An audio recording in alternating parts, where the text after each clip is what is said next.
Well, hello everyone. How thee? Well, I don't go into a lot about me, and I've always laughed at rich laughing coats. You don't own an RV. You don't want to go, and I don't want to travel. I traveled when I was young. I got that out. I went about everywhere there was to go before I was 30. I don't have these childhood dreams of wandering the world with mommy supporting me and begging for fast food. Now, I'm a home person. I'm a base person. I wanted a library. You're definitely not going to have a library in an RV or any of these other silly things, because that's not the kind of person I am. But another one of my old passions was wargaming. And every Sunday throughout, most of my adult life, I have played strategy war games with others on Sunday. Well, early in my first half of my life, adult life, it was every day. Or just about, because, we had big tables. So, I took some scrap and I cobbled myself together a table. Now, I'm currently still resurfacing this table. I've got some more work to do it, but I want to make sure the design and everything works for 12-sided combat before I start going into all this work, because otherwise I'm going to double the size of the table.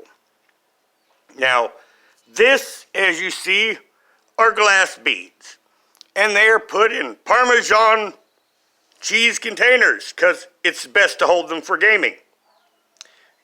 Where people play Risk, I play 12-sided Risk. You play Risk with 12 sides, it completely changes the game. And if you actually take the cards out, it ends up like real war. But this is for Fleet Risk, my creation. And it's a damn good game, and only a handful of people know about it.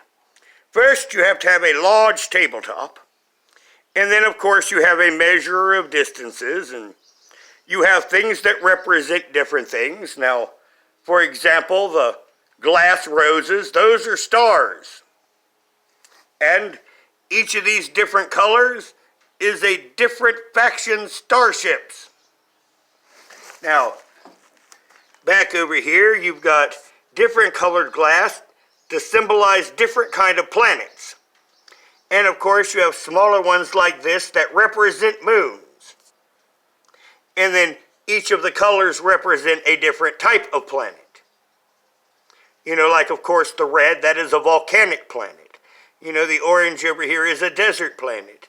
Your green over here, that ends up, a beautiful, lush planet. Where you got your purple over here, that's a dark world. And your white one over here, those can be terraformed. And then there's an odd one right here that's just spouting life on its own. So, it makes a really nice game, and unlike Risk, to where you have certain territories you have to go through, you can send a fleet across the board. Now, is that fleet going to get there is another story. Now, you see this other table behind it. That's the planetary board. So, once again, this board here is for space attack. This over here is for the planetary invasion of themselves of the different ones. And a piece of plywood can be cut to each of these boards and maps drawn out on them. And this is what I'm going to do during our American Depression. I'm going to sit here with a bunch of people, or myself, and I'm going to play Fleet Risk. Because, once again, I have activities that I like that require a base. But you can get all of these wonderful little beads at Walmart, and everyone gets Parmesan cheese containers. I just save them, as I go, and then turn them into containers for armies. Now, everyone, please put your comments below and have a very, very good day.